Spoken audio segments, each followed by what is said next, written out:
पाएगा ना। दिक्कत ये है कि जबरा चोर सेंधी में गाए, तो इस बात को ये चरितार्थ कर रहे हैं। अब बात रह गई हमारे रथ यात्रा की। रथ यात्राएं हमारी पहले भी हुई, अब भी होंगी। मैंने आपको कहा, आपसे अर्ज किया है कि 2013 में वृंदावन के अंदर एशिया का सबसे ऊंचा चंद्रोदय मंदिर समाजवादी पार्टी की सरकार में श्री अखिलेश यादव जो मुख्यमंत्री थे उन्होंने ईंट रखी थी। और अब आप देखिए हमारे जो केदारेश्वर नाथ मंदिर तैयार हुआ है इटावा के अंदर, जिसमें बाल रूप में श्री कृष्ण भी है और बाल रूप में भगवान श्री राम भी हैं, और ये किसी भी वादी जमीन पे नहीं। तो सबसे बड़ी बात यह है कि मनुष्यता को पहचान करके समाजवादी पार्टी चलती है। इसीलिए आज शंकराचार्य जी ने भी ये कहा कि सनातन ही समाजवाद। और मैं क्यों कह रहा हूं, हार्ड और सॉफ्ट तो होता ही नहीं था। कट्टरवादी ताकत को आप सनातन से कैसे जोड़ सकते हैं? सनातन तो विश्व बंधुत्व की भावना को लेकर के चलता है, सबको एक जैसा देखता है, सबको अपना भाई मान करके चलता है, किसी में अस्पृश्यता नहीं करता, किसी में जो है अलगाव नहीं करता।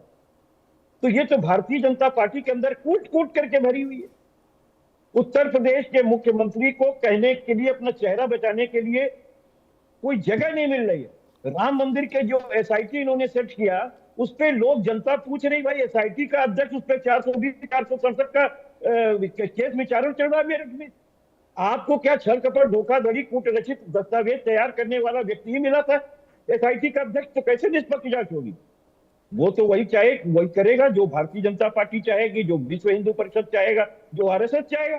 शायद इसीलिए चंपत राय बाहर है, गोपाल जी बाहर है, गोविंद जी बाहर है, अनिल मिश्रा बाहर है, और जो चंदा के चोरी के मजदूर हैं उनको अंदर करके ये पीठ ठोक रहे हैं। और 20 बार से ज्यादा योगी आदित्यनाथ गए और उनके या तो जानकारी में या उनके दाढ़ी के नीचे से जो है माल जाता रहा, इनको पता नहीं था।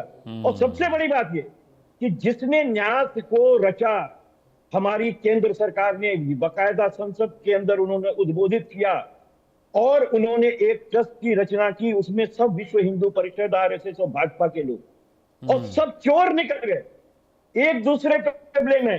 निपेंद्र मिश्रा कहते हैं कि डकैती हुई है, महिपाल सिंह कहते हैं कि 13 गड्डी निकाले करके 10 गड्डी ही लिखी जाती थी, और दीनानाथ वर्मा कहते हैं कि 40% कमीशन जो है मंदिर निर्माण में लिया गया।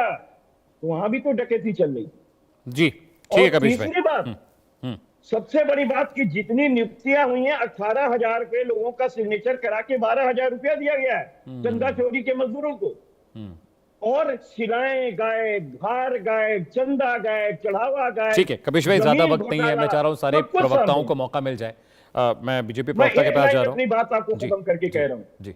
हम लोग का सावन के पहले सोमवार के दिन केदारेश्वर नाथ मंदिर का इनॉग्रेशन भव्य होने जा रहा है। सभी लोगों से मेरी भी प्रार्थना है कि आप उस दिन पर आवें और भगवान भोले शंकर का जो है दर्शन करें, महात्मा हासिल करें।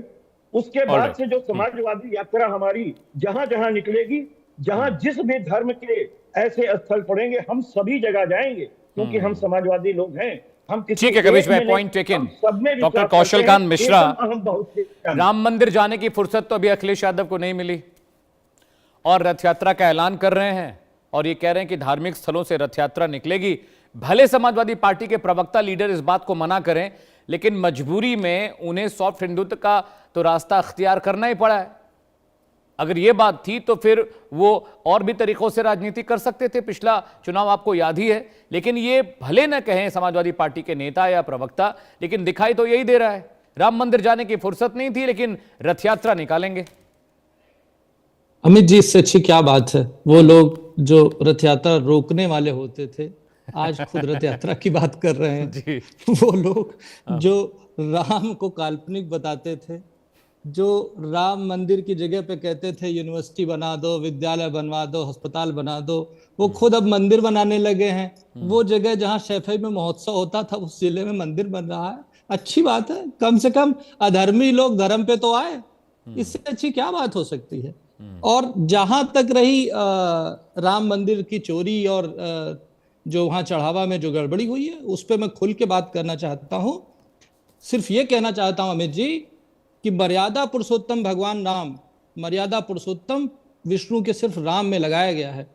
तो उसके साथ जो लोग भी जुड़े हैं, भगवान श्री राम के मंदिर के साथ जो लोग भी जुड़े हैं, उनकी मर्यादा की लक्ष्मण रेखा बहुत ही बारीक है, और उस लक्ष्मण रेखा को डिसाइड करने का अधिकार किसी और को नहीं है, भारत को है, भारत की जनता को है। और उसने डिसाइड किया है कि वो लक्ष्मण